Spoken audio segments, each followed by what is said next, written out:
sudah menyempatkan diri di sela-sela menjadi suami siaga untuk bicara soal politik. Hari-hari ini hari-hari politik, Kang Emil. Drama politiknya terutama kalau kita bicara Jakarta, riuh rendah.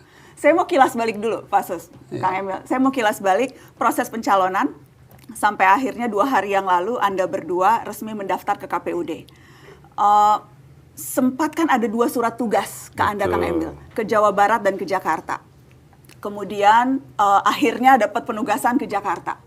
Sempat sebelum berpasangan dengan Pak Suswono, heboh dinamika berpasangan dengan siapa. Sampai kemudian pada saat deklarasi Anda bilang, ini proses bisa berdua sangat-sangat tidak mudah. Jadi saya ingin tahu, apa yang paling sulit sampai akhirnya kemarin 2 hari yang lalu resmi mendaftar ke KPUD? Ya, yang pertama harus dipahami, saya kan sudah kader Partai Golkar. Sehingga bagi kader partai, negosiasi-negosiasinya itu dilakukan oleh pimpinan partai. Kalau kita independen, tidak berpartai, negosiasinya dilakukan oleh pribadinya lah. Nah, jadi saya melakukan pandangan-pandangan, tapi keputusan tetap di Partai Golkar. Kenapa diberi 2 surat? Karena memang masih ditimang-timang mana yang terbaik untuk kepentingan negara, bangsa, dan partai juga ada interest di situ. Maka surat itu menugaskan saya, Mbak, untuk melakukan kegiatan di Jawa Barat dan kegiatan di Jakarta. Hasilnya memang di Jawa Barat zona nyaman. Kepuasan publik di angka 90-an, survei juga tinggi. Dan saya sampaikan kalau pertimbangan menang saja, ya Jawa Barat jadi pilihan. Dan sesungguhnya itu preferensi pribadi Anda? Preferensi pribadi. Hanya di Jakarta akhirnya diputuskan karena ada 3 pertimbangan. 1, dalam diskusi besar, ini Jakarta pasca IKN mau kemana gitu. Karena kebetulan saya kurator IKN, saya paham betul kan dampak pindahnya gedung-gedung pemerintahan ke Jakarta ke IKN, mendampaki Jakarta harus gimana sehingga secara teknokratis oleh koalisi saya dianggap memahami lah ya risiko-risiko. Maka kita ada slogan Jakarta Baru tuh maksudnya menjawab itu. Alasan kedua, karena saya kan di KIM memang, Golkarnya ada di situ. Sehingga komunikasi antar partainya harus disepakati sama-sama. Hasil hitungannya nggak banyak pilihan untuk di Jakarta juga dari non-Golkar kira-kira begitu. Kan sempat ada rame tuh, ada Budi Jiwandono, ada Raffi Ahmad, apalah gitu ya.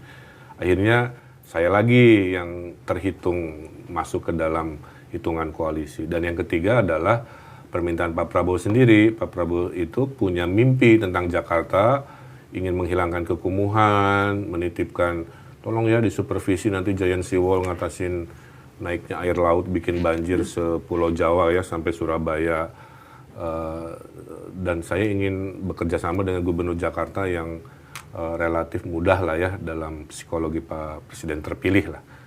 Itu Mbak, jadi 3 alasan teknokratis, politis, psikologis Pak Prabowo yang akhirnya diputuskan saya dianggap paling pas mewakili KIM di Pilkada Jakarta. Saya ingin gali lebih jauh soal yang ketiga tadi, soal Pak Prabowo. Jadi Anda sempat berbincang langsung dengan Presiden terpilih Pak Prabowo. 4 mata ya. 4 mata. Dan apa yang disampaikan ketika itu? Iya, sebenarnya beliau bertanya, Kang Emil mau di mana kan begitu. Saya udah mau jawab, Pak, opsi saya di Jawa Barat karena kan saya Gubernur Jawa Barat incumbent. Tapi baru setengah nafas sudah disampaikan, kamu sebaiknya di Jakarta aja. Karena Jakarta butuh tadi, pasca IKN seperti apa, saya punya, di luar dugaan saya itu beliau sangat peduli social housing, Mbak. Ya, sangat arsitektural, tapi bagi beliau ingin jadi presiden yang memperbanyak perumahan rakyat. Dan Jakarta harus jadi wajahnya. Dan tadi beliau punya visi yang ngatasin banjir itu tidak hanya di Jakarta sampai Surabaya. Jadi dibilangnya nanti kalau ini jadi tolong supervisi semua Giant Sea Wall sampai Surabaya dengan dipimpin oleh Jakarta. Jadi hal-hal yang sifatnya teknokratis sebetulnya. Teknis, Mbak. Kalau boleh jujur, 70% alasan Pak Prabowo meminta saya itu diskusinya lebih ke teknis. Pertimbangan politiknya apakah juga didiskusikan dengan Anda? Pertimbangan politiknya karena merasa dekat tanda kutip lah ya dengan saya secara, kan saya ketua TKD pemenangan Prabowo Gibran di Jawa Barat. sehingga komunikasi lebih cair, lebih mudah, dan saya banyak ngasih gagasan, ide juga. Saya kan tim debat juga waktu Pilpres kan, ngasih poin-poin teknokratis.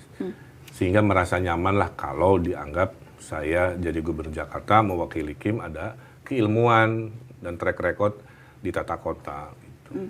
Adakah syarat tertentu yang Anda ajukan, Kang Emil, ketika kemudian Anda mendapat penugasan itu? Saya tahu Anda kader partai, ini penugasan partai, tapi adakah syarat tertentu? Ya, ada satu, dan itulah yang menjadi takdir. Apa itu? Syaratnya itu saya bilang, Pak, menurut saya Jakarta harus kondusif, Pak, gitu. Caranya adalah kalau boleh saya memberi masukan, saya berkenan ditunjuk ke Jakarta asal wakilnya dari PKS, karena saya bilang PKS pemenang legislatif, sehingga ada kehormatan bagi pemenang legislatif untuk mendampingi. Padahal ketika itu kan PKS belum masuk dalam koalisi Indonesia Ya, Maju. tapi to my surprise ya Mbak, ide itu 2 detik beliau berhenti dulu. Bener juga Kang, nggak begitu ya. Siapa nama-namanya? Keluarlah nama-namanya. Yang tidak ada Pak Susononya saat itu.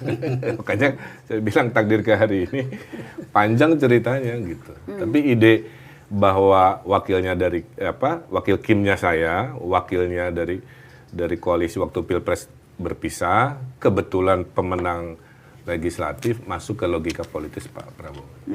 Jadi syarat dari Anda, iya, tapi wakilnya harus PKS. Padahal ketika itu PKS, bahkan apakah ketika itu PKS memang sudah mempertimbangkan untuk bergabung dalam koalisi Indonesia Maju menjadi Kim Plus, Pak Suswono? Oh, tentu saja belum ya, karena kan waktu itu kita masih tetap sesuai dengan amanat keputusan sebelumnya bahwa kita akan mendukung Anies. Ya, jadi ini panjang juga ceritanya ya, Pak ya. Jadi memang kami apresiasi dengan apa yang disampaikan Pak Ridwan Kamil tadi ya, Kang Emil, bahwa wakilnya itu PKS, sehingga waktu itu bahkan beliau juga sudah mensyaratkan nama, mengajukan nama. Cuma memang di PKS ini sedang banyak aktivitas yang tidak mungkin kalau nama itu dilepas gitu. Barangkali mungkin partai-partai lain juga bisa menyetujui gitu ya, tetapi PKS sendiri keberatan waktu itu. Ada nama juga yang disodorkan, beberapa nama juga kelihatannya tidak berkenan ya. Nah, sampai pada akhirnya itu ya terakhir nama saya. Saya sendiri ketika rapat-rapat di DPTP, Dewan Pimpinan Tingkat Pusat, ya saya tentu mendukung nama-nama yang selain saya itu saya dorong betul ketika memang kalau sampai pada tingkat deadline dengan Pak Anies ini habis gitu ya. Yang waktu itu kan tanggal 4 ya seharusnya, yang waktu itu kita sampaikan Pak Anies. Kita sebetulnya sudah senang ya, karena waktu itu Nasdem sudah jelas-jelas mendukung Pak Anies dan wakilnya bukan dari Nasdem, kan berarti PKS punya peluang. Maka itulah kenapa kita kemudian deklarasi aman Anies Sohibul Iman ya. Sebetulnya kalau saja ya waktu itu MK tanggal 1 kan sudah menentukan itu ya, tanggal 1 kalau nggak salah ya, sudah sidang sidang hakim ya, tentang terkait dengan persoalan persentase itu tadi ya, threshold tadi. Nah ternyata kan baru dibacakan tanggal 20 kan, sehari setelah deklarasi. Ya mungkin inilah karena tadi bicara soal takdir ya, akhirnya karena ya kita tidak bisa bersama Anies waktu itu, kemudian ada peluang ini, dan kemudian Ketua Majelis Syuro bertemu dengan Pak Prabowo, ternyata ketika disodorkan nama saya langsung beliau menyambut. Ya, dan kemudian oleh partai-partai lain ternyata juga sangat welcome ya, karena kebetulan nama saya tidak asing lah dengan teman-teman, karena saya pernah di DPR, saya juga pernah jadi menteri. Artinya alhamdulillah disambut dengan satu hal yang saya kira saya juga surprise gitu. Jadi pertimbangan untuk bergabung dalam Kim menjadi Kim Plus itu pertimbangan yang memang sudah dibicarakan di internal PKS sebelum keputusan untuk akhirnya tidak jadi mengusung Anies dan Sohibul Imam itu terjadi. Iya, tentu saja. Opsi-opsi itu sudah dipikirkan, termasuk opsi bergabung dengan Kim. Ya, tentu saja itu sudah bahkan di Majelis Syuro ke-11 itu juga sudah dimusyawarahkan bersama, dan keputusannya memang untuk bergabung. Ya, karena kita sudah melihat perjalanan selama 10 tahun di luar, 10 tahun sebelumnya di dalam pemerintahan, kan tidak ada secara oposisi kan, ada di dalam atau di luar pemerintahan. Nah, maka di pemerintahan sekarang kebetulan presidennya Pak Prabowo, dan Prabowo kan bukan siapa-siapa lagi kan. Kita pernah dukung kan dua kali kan untuk mengusung beliau jadi presiden. Kita pun ikut membantu menyusun visi misinya, ya. Nah, sehingga dengan beliau sekarang existing, artinya memang presiden terpilih, ya kan berarti sejalan dengan apa yang sebelumnya dicita-citakan oleh PKS. Oke. Jadi keputusan untuk menjadi bagian dari koalisi di Pilkada Jakarta itu hanya bagian dari keputusan besar PKS mendukung pemerintahan terpilih Prabowo Gibran. Iya, tentu saja begitu, karena memang tadi di Majelis Syuro ke-11 sudah memutuskan itu. Ya, tinggal bagaimana membangun komunikasi, ya. Nah, sebetulnya tadi kalau Anda menggambarkan dinamika internal PKS. oh ya, tentu saja. Riuh rendahnya, Riuh. ada Dewan Pakar yang mengundurkan diri dan sebagainya. Bagaimana Anda menggambarkan riuhnya PKS ketika keputusan itu diambil, Pak Suswono? Ya, saya kira kan sesuatu keputusan pasti ada apa namanya, dari sisi pandang seseorang kan bisa berbeda-beda, bisa plus bisa negatif, gitu kan. Tetapi itu kan di PKS kan kita mengenal ada strata syuro kan. Artinya semua itu dibicarakan di tingkat levelnya, ya, dan level tertinggi dalam majelis keputusan itu di Majelis Syuro, itulah lembaga tertinggi kita di sana. Nah, maka ketika lembaga tertinggi di Majelis Syuro itu sudah memutuskan, maka pasti struktur itu akan mengikuti keputusan itu, ya.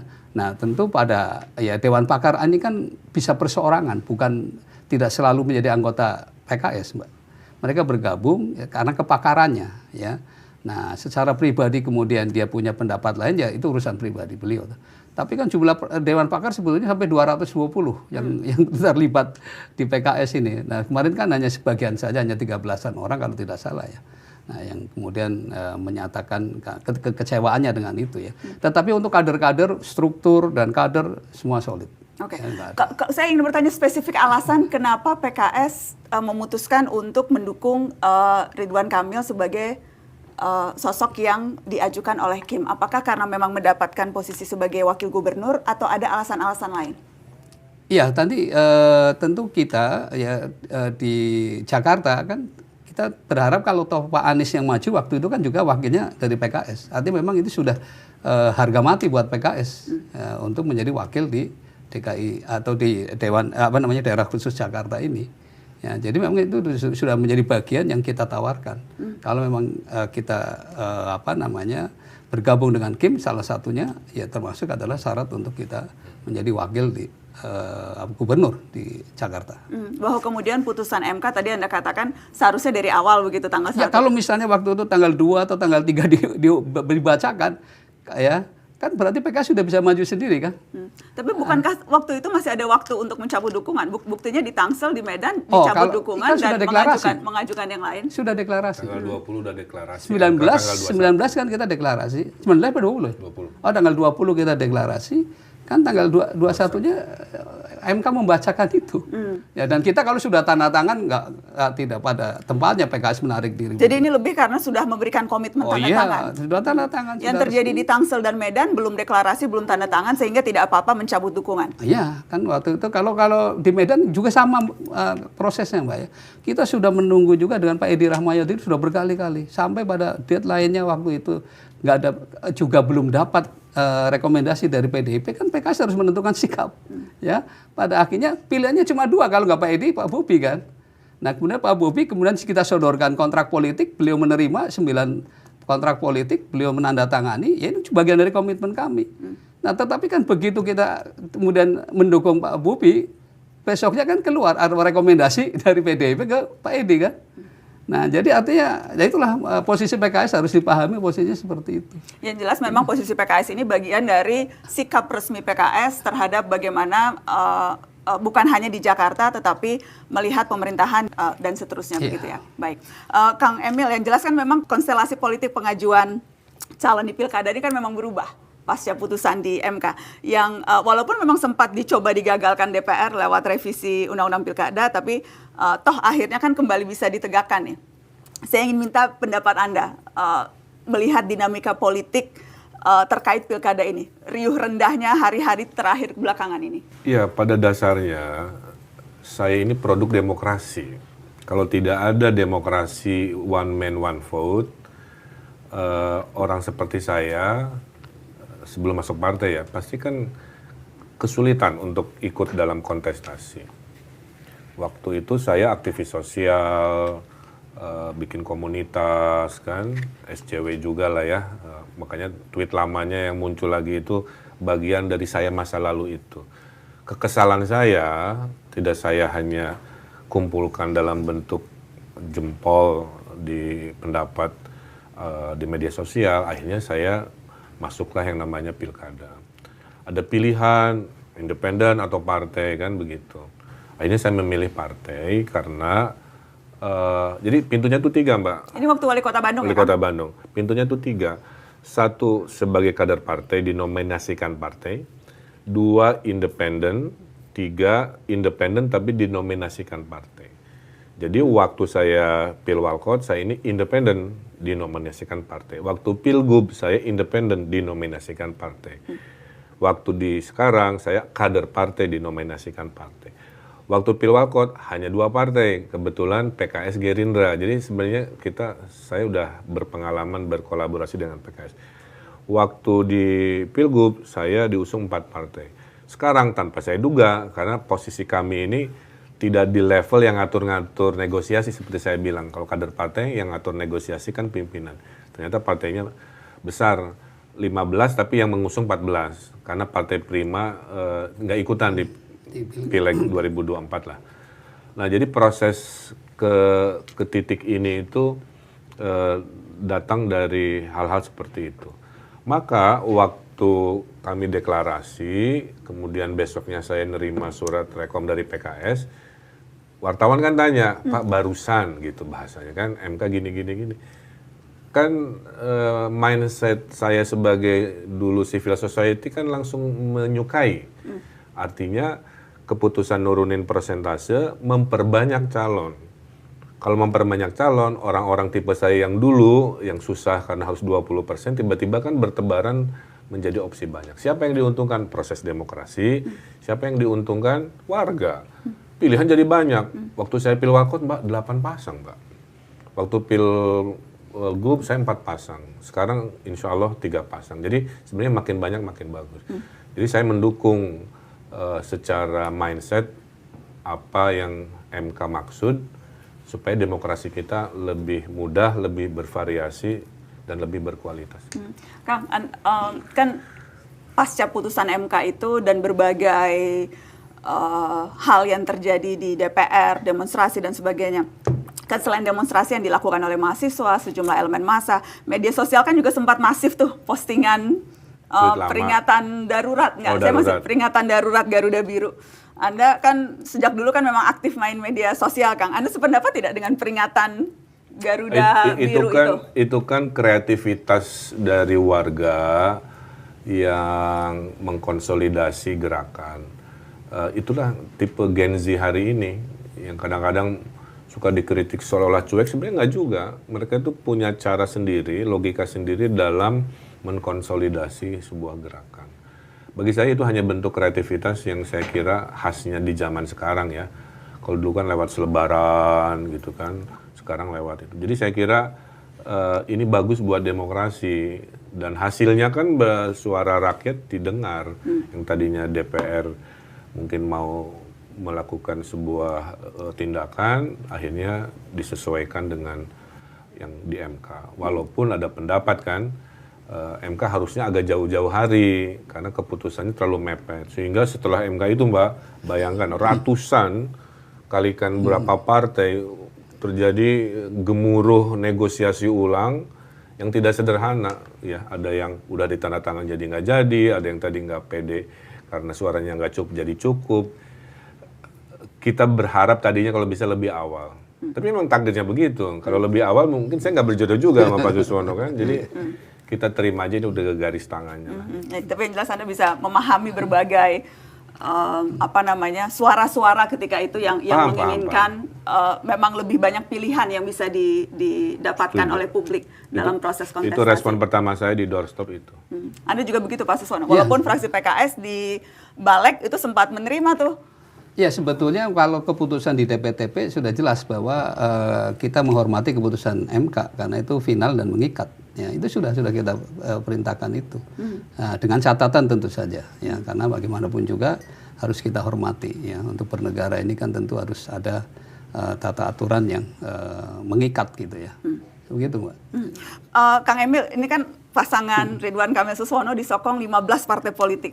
Gerindra, PKS, Golkar, Nasdem, PKB, PSI, Demokrat, PAN, Perindo, P3, Garuda, Prima, Gelora, PBB, PKN, 15, Kang. Ini akan jadi faktor yang mempermudah atau akan memperumit ya?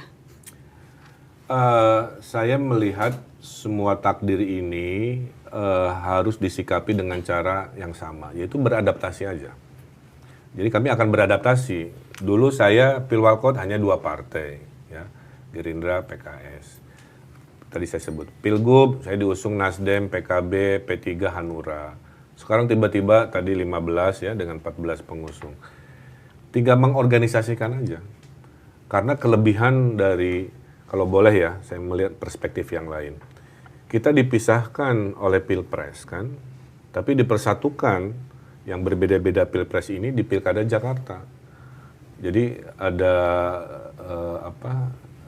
PKB, PKS itu akhirnya bergabung di sini. Makanya saya sebut bisa koalisi rekonsiliasi atau koalisi persatuan. Apa keuntungannya? Di Parlemen Jakarta kan hampir 80-90% kursi. Sehingga kami membayangkan dalam 5 tahun ke depan harusnya lebih kondusif. Tidak ada cekcok terlalu mendalam di DPRD kan. Karena mayoritas parlemennya ada di koalisi kita. Sehingga saya cenderung melihatnya lebih positif. Bahwa nanti program-program, kebetulan namanya Ridho ya, Ridwan Suswono, bukan Rawon ya Pak, itu akan lebih mudah mengalami persetujuan di DPRD dan mendapat keuntungannya itu yaitu warga. Karena keputusan-keputusan jadi lebih cepat, nggak tertahan dengan negosiasi di Dewan dan sebagainya. Jadi saya melihat sisi positifnya lah. Dengan cara apa ya, bernegosiasi. Bahwa wah nanti... Walaupun sisi negatifnya bisa juga tersandera kepentingan politik yang mungkin saja berbeda-beda. Oh justru itu, kalau saya lihat, kalau ini begitu banyak kali 15, yang kita pegang adalah yang kita janjikan ke warga saja. Kalau politik tuh Mbak, parpol tuh kalau saya lihat ya, kalau mau jujur ya, mereka tuh hanya ingin agar mereka punya nama juga dalam pembangunan Jakarta. Ibarat nih, kalau meresmikan lapang voli, sekali-kali ngajaklah dewan dari partai yang menang di RW itu gitu. Jadi nggak hanya nanti gubernur yang gunting pita. Nah hal-hal begitu tuh yang sebenarnya disebut kepentingan tuh salah satunya nilai elektoral dari partai. Saya kira itu bisa dinegosiasi. Nanti di dapil mana saya peresmian taman, saya undang yang terpilih dari partai-partai koalisi untuk wajahnya terlihat di warga, ikut diapresiasi warga. Dan Anda juga menyebut bahwa penting agar satu frekuensi dengan pemerintahan pusat. Oh itu penting sekali, istilahnya macam-macam lah ya. Karena begini, pembangunan di Jakarta itu tidak 100% dana dan asetnya itu milik Pemprov DKI. Ada dana dan aset milik pemerintah pusat. Ada program-program. Kalau Gubernur Jakarta dengan Presiden Prabowo-nya, tanda kutip, satu frekuensi, mudah berkomunikasi, kan yang diuntungkan warga. Yang tadinya rapatnya harus 3 bulan gitu kan, bisa beres seminggu. Yang tadinya seminggu komunikasi via WA, ibaratnya begitu kan. Nah saya melihat keuntungannya akan dirasa oleh warga, karena kecepatan. Dan presidennya merasa nyaman tadi kan, karena gubernurnya bagian dari koalisi bersama presidennya. Sehingga beliau merasa mungkin secara psikologis lebih tenang, karena saya duga mungkin lebih banyak dulu di Jakarta ketimbang di Nusantara ya, dengan segala pertimbangannya. Ujungnya sama, konsep ini akan membuat warga lebih diuntungkan karena pekerjaan dari Pemprov dan dari pemerintah pusat jauh akan lebih cepat. Pak Suswono, kemarin wawancara bakal calon gubernur yang lain, yang duduk sini Mas Pramono Anung, yang duduk sini Bang Rano Karno. Dan pandangan mereka, karena kan didukung cuma oleh satu partai, PDI Perjuangan. Sementara Anda berdua didukung 15 partai. Dan yang dikatakan, wah ini David versus Goliath. Jadi tidak apa-apa nih, Kang Emil, Pak Suswono didukung 15 partai, berkoalisi partai, tapi kalau Pramono Anung, Rano Karno berkoalisi dengan rakyat. Jadi ini partai versus rakyat. Bagaimana Pak Suswono? Ya sesungguhnya kan kalau kita bicara partai, partai kan representasi juga dari rakyat. Kan mereka kan memilih kan wakil-wakilnya yang sudah direpresentasikan dengan anggota-anggota dewan di DPRD DKI daerah khusus Jakarta gitu ya. Jadi saya sih melihat ya kemarin dengan Bang Emil kan sudah keliling ya ke kantor-kantor DPW-nya masing-masing partai. Ini rupanya antusias betul Nana ya. Saya lihat wah ini sih aura kemenangan nampaknya luar biasa dengan dukungan seluruh partai yang bayangkan kan kalau kita lihat misalnya PSI saja dengan PKS sekarang bisa satu ini kan satu perahu kan. Nah itu ya. Padahal dulu kan kalau PKS ke kanan, PSI ke kiri kan begitu dulu. Nah ternyata kan bisa kita bersatu. Makanya ini sebetulnya ini harmoni. Boleh nambahin nggak? Ya. Itu bisa bersatu karena apa? Ya artinya kepentingan bagaimana membangun Jakarta ini untuk supaya masyarakatnya itu bisa dilayani dengan baik, kemudian diberdayakan dan dibela kepentingannya. Kan sebetulnya itu. Sebetulnya kalau dari sisi ideologi itu berbeda jauh menurut Anda Pak? Ya dulu pada pernyataan dulu PSI begitu, mungkin sudah berubah barangkali ya. Yang berubah PSI-nya atau PKS-nya? Enggak lah, kalau karena jangan-jangan kepentingannya karena kepentingan kekuasaan bukan kepentingan rakyat. Enggak, kepentingan jelas. Kita sudah komitmen dengan Pak. Saya itu sudah nggak ada kepentingan lagi, Mas. Saya sudah pernah jadi DPR, sudah pernah menteri. Nah tadinya kan bahkan dulu waktu saya dipertugaskan untuk jadi calon bupati Brebes, saya bersedia. Kenapa? Karena memang kepentingan saya untuk membela rakyat. Cuma masalahnya. Nah, ini konteksnya tadi PSI dan PKS bukan Pak Suswono. Itulah kenapa gimana, Mbak koalisi kita disebut koalisi rekonsiliasi, koalisi persatuan. Dari ibarat nih ada ideologi di utaranya PKS dengan ideologi di selatannya PSI bersama di kita untuk kepentingan Jakarta Baru, Jakarta Maju dan seterusnya. Jadi tidak tepat kalau dibilang ini koalisi partai melawan koalisi rakyat. Lah Pak Pramono dan Bang Rano kan dari partai. Berarti kan suara rakyat yang diwakili partai, kami juga sama. Kalau mau pure suara rakyat ya independen kan. Betul-betul tidak ada irisan dengan partai. Saya kira nggak pas kalau didualismekan seperti itu. Makanya kan saya pernah menekankan begini, Mbak. Saya nggak usah khawatir apa yang dulu pernah kebaikan-kebaikan, ide-ide bagus dari Pak Anies, kita akan teruskan. Bahkan kita tingkatkan. Ya soal bantuan misalnya operasional tempat ibadah apa, nah, mungkin kita bisa tingkatkan. Juga subsidi-subsidi yang lain sangat memungkinkan sepanjang anggarannya memungkinkan untuk itu. Dan saya kira memang DKI daerah khusus Jakarta ini luar biasa ya kalau kita lihat. Belum lagi nanti kalau inline dengan pemerintah pusat, dukungan dari pusat kan juga akan besar gitu ya. Nah jadi saya kira saya sih optimis ya, artinya dengan persatuan ini akan memudahkan untuk kita bisa ada akselerasi. Termasuk nanti kebaikan yang pernah juga dirintis oleh Pak Ahok maupun juga Pak Joko Widodo dan sebagainya. Saya kira Pak Heru ya, terakhir ini saya kira kita tidak ada istilahnya akan menghapus hal-hal yang supaya peninggalan gubernur sebelumnya enggak. Kita akan terus justru melanjutkan kebaikan-kebaikan mereka. Biar jadi juga amal ibadah buat para gubernur sebelumnya kan. Yang jelas kan memang ada 2 nama yang juga sudah mendaftar. Jadi dari PDI Perjuangan dan calon independen. Melihat kontestasi ke depan akan seperti apa kira-kira, Kang Emil? Kalau saya akan sangat tidak mudah karena Mas Pram itu personalitasnya jauh di atas saya. Jadi menteri pernah, saya belum. Anggota DPR pernah, saya belum. Jadi sekjen partai, saya belum. Kata kuncinya belum ya Pak? Belum. Jadi artinya bisa saja kalau takdirnya ada. Cuman poinnya adalah bukan kaleng-kaleng, Mbak, gitu. Melawan sosok Mas Pram yang kapasitasnya jauh melebihi saya lah. Saya mah apalah ya. Tapi poinnya saya punya pengalaman 5 tahun wali kota Bandung, mirip-mirip Jakarta kan.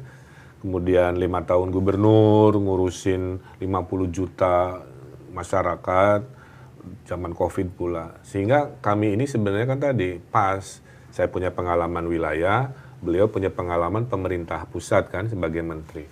Saya junior, bisa banyak outdoor di lapangan, beresin yang sifatnya outdoor. Beliau bisa ngemongi, bisa mendamaikan dengan kewisdoman dan kearifan beliau gitu. Nah, kemudian koalisinya sama dengan koalisi Pak Prabowo. Jadi saya melihat lebih banyak harmonisnya, lebih banyak keuntungannya dengan takdir kami berdua ini di sini. Kalau calon independen? Calon independen juga bagi saya ya bukan kaleng-kaleng. Kalau kita lihat backgroundnya, satu Pak Dharma Parengkun tuh bintang 3. Kan jarang-jarang bintang 3, kalau menjadi bintang 3 tanpa sebuah proses prestasi kan bukan lawan Melati 2 atau Melati 3, ini bintangnya bukan 1, bukan 2, 3. Kemudian pasangannya saya dengar Pak Kunwardana IQ-nya di atas 150, berarti kan pinter banget. Jadi jangan dulu menerka-nerka seolah-olah ini akan mudah. Justru menurut saya melawan orang pinter di independen, melawan orang lebih senior, lebih pengalaman di pasangan PDIP. Bang Rano-nya juga pernah jadi wagub, pernah jadi gubernur, jadi setara bahkan tidak mudah. Tapi kami optimis lah, saya ada pengalaman, beliau ada pengalaman, koalisi juga siap kerja. Yang jelas ramai juga adalah nama Anies Baswedan, Gubernur Incumbent Jakarta, yang sempat ramai dikatakan akan dicalonkan PDI Perjuangan di Jakarta, kemudian tidak jadi dan sebagainya. Saya ingin minta komentar dari Anda berdua, Kang Emil. Nah itu tadi, saya kembali ke kalimat saya di awal, Mbak. Ini demokrasi yang pondasi dasarnya itu partai politik, tapi memberikan ruang kepada independen non-partai politik. Apa konsekuensinya? Konsekuensinya adalah pada saat Pasus kader partai, saya kader partai, negosiasinya itu di atas bukan oleh si pengantin ini kira-kira. Negosiasinya itu dilakukan keputusan akhirnya oleh pimpinan partai. Kami memberikan pandangan sebagai calon pengantin. Tapi kalau dia independen, negosiasinya dilakukan sendiri terhadap partai-partai. Jadi kalau berhasil meyakinkan, ya alhamdulillah. Kalau tidak berhasil meyakinkan, ya itu realitanya. Bahwa posisi tidak berpartai itu punya dinamika dalam bernegosiasi dengan kepentingan partai politik. Nah, saya tidak tahu ya kenapa misalkan didukung kemudian jadi tidak mendukung. Itu terjadi di mana-mana, Pak. Di Banten tidak mendukung, tidak mendukung, mendukung. Di tempat lain sudah paling tinggi dicopot rekomnya di H-1. Jadi rumit gitu ya. Tidak hanya tentang Jakarta, tapi bahwa negosiasi-negosiasi itulah bagian dari demokrasi juga. Bahwa fakta politik gubernur incumbent tidak berlaga di kontestasi sekarang itu menguntungkan atau bagaimana Anda melihat mempengaruhi posisi Anda sebagai peserta kontestasi? Saya terus terang dari awal mental saya itu siap berhadapan dengan Pak Anies dan Pak Ahok. Pada saat diminta bertugas ya ke Jakarta, saya bilang di Jakarta ada Pak Ahok bisa mencalonkan, Pak Anies juga bisa, ya udah, bismillah aja, nanti saya hitung-hitungan.